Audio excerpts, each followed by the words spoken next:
Tung Tian, Sancai. Puji dan syukur kita panjatkan kehadirat Tian Tuhan Yang Maha Besar.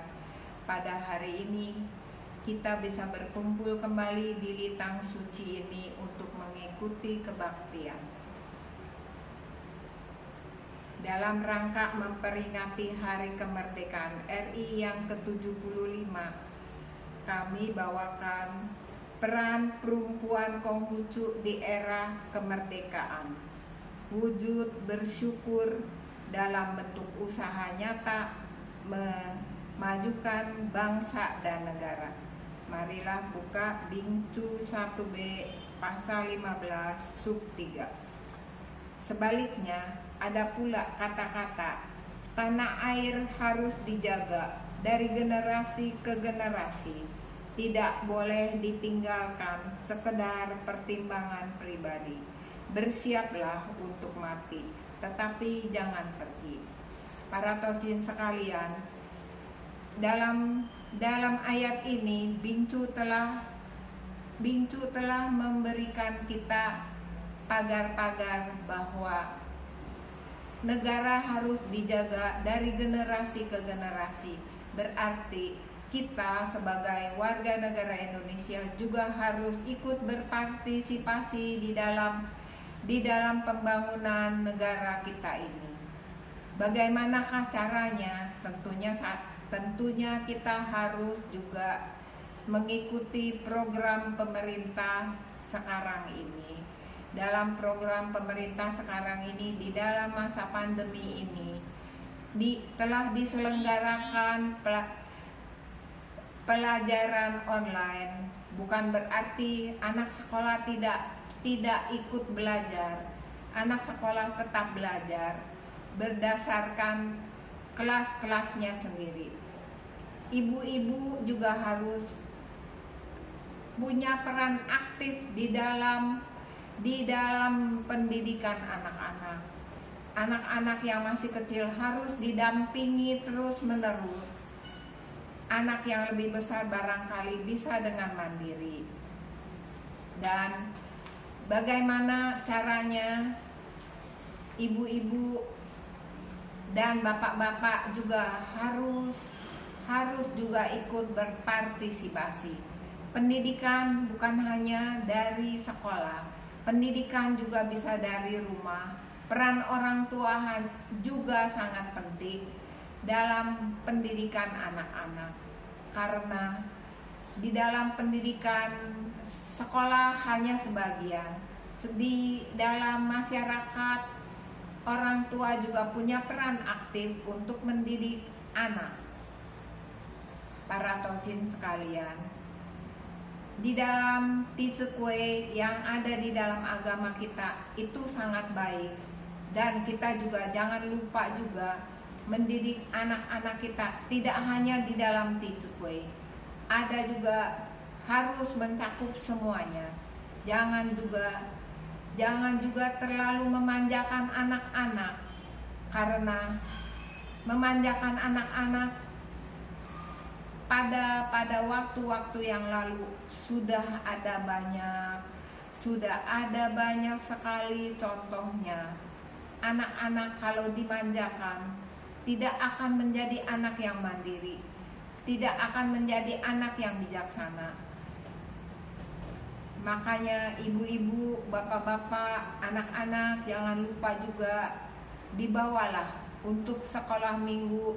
Di dalam agama kita sudah ada banyak guru-guru Konghucu yang telah dididik yang sesuai dengan kompetennya untuk memberikan pelajaran budi pekerti. Budi pekerti sangat penting, karena dalam masyarakat kalau tidak ada budi pekerti, akan menjadi apakah masyarakat ini? Masyarakat ini bukan hanya didukung oleh undang-undang yang disahkan oleh negara, tetapi juga budi pekerti untuk mendidik anak-anak. Bila anak-anak tidak punya budi pekerti, apa yang akan kita terima nantinya. Karena berhubung langsung atau tidak langsung, budi pekerti itu sangat penting. Jikalau anak kita tidak dididik dengan baik, bapak-bapak, ibu-ibu sekalian, yang akan menerima hasilnya adalah kita sendiri. Sebab apa yang datang darimu akan kembali darimu, akan kembali lagi kepadamu. Taucin sekalian, kita jangan menganggap remeh pendidikan. Sebab jikalau anak-anak kita tidak bisa mandiri, nanti yang susah kita juga. Apakah kita mau jikalau anak-anak kita telah dewasa dan tidak menjadi mandiri dan selalu mengandalkan kita? Terus kita kan dari tahun ke tahun kita akan menjadi tua. Lalu setelah tua kita akan mengandalkan siapa? Kan tentunya juga kita mengandalkan anak-anak. Kita semua juga berharap anak-anak kita menjadi sukses, menjadi orang. Tapi apabila sukses, apabila makmur, tidak ada budi pekerti, apakah menjadi jaminan kita akan sejahtera? Tentunya tidak. Tentunya kita juga mengharapkan hasil yang maksimal. Maka dengan itu, bapak-bapak, ibu-ibu, jangan lupa dan juga jangan lalai.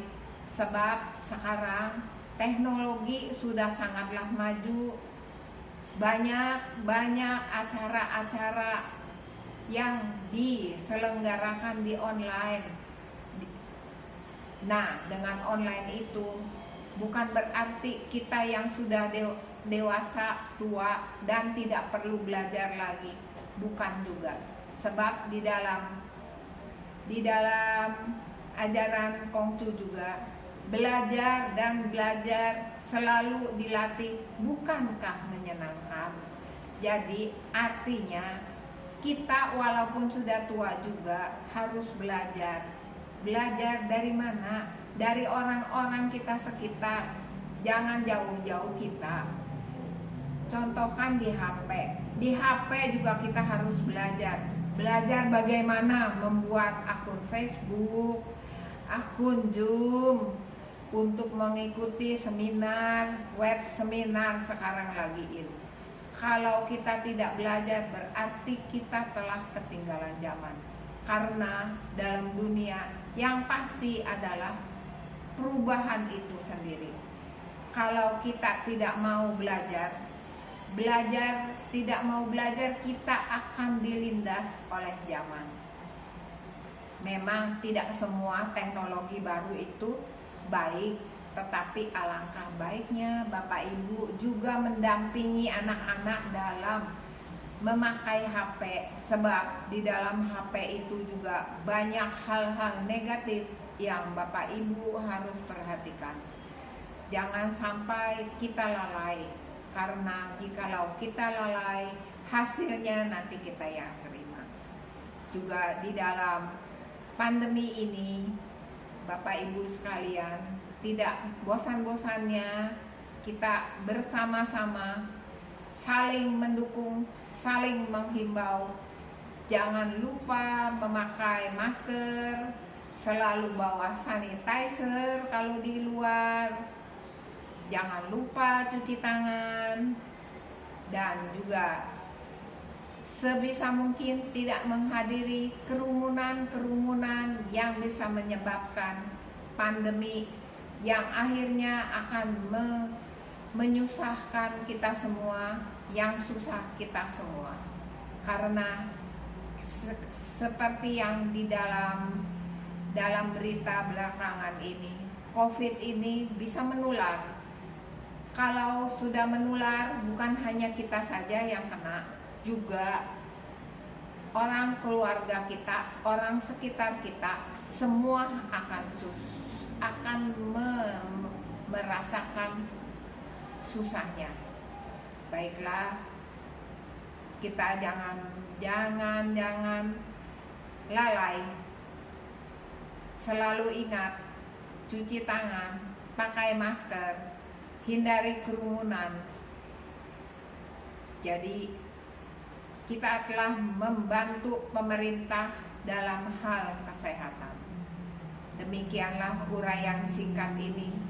Semoga uraian singkat ini bisa menjadi pelajaran buat kita semua. Terima kembali, salam seiman. Wei te tung tian. Sancai.